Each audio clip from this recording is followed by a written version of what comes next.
Ritual. Lately, the word ritual has spoken to me a little bit deeper than habits because it has a deeper significance that at least I'm applying there. What rituals or habits do you see around being able to develop that muscle around focus, about having it be learned?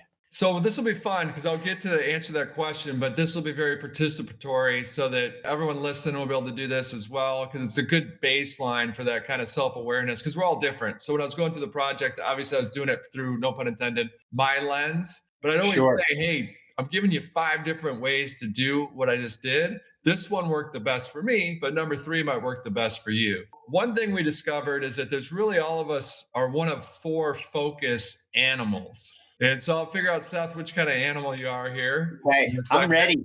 We actually share characteristics of all 4. So when I go through these, you're going to be able to identify with all 4. But essentially, we major in one and minor in another if you think about going to college. But for today, we'll just figure out what's your major. Okay. So the first one's a lovable squirrel. In short, that's FOMO. Really good, getting excited about projects, have a tough time completing them because you want to go on to the next shiny object. That squirrel wants to go on the next shiny object.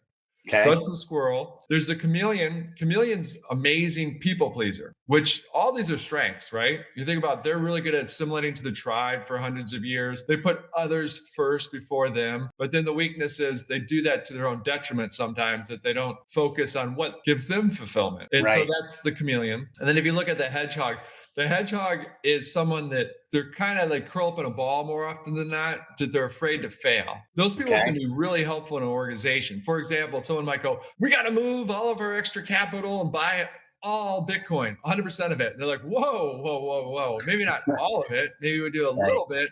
And so the hedgehog is very helpful. But their thing is, if they want to write a book, they go, I got to go get my degree. I got to get my PhD in book writing before I write this book. Right. And then last but not least, there's the army ant. So an army ant can carry up to 10,000 times their weight. That doesn't mean they should, because they get back to that anthill. Anthill is a certain diameter, can't get everything down there in the first place.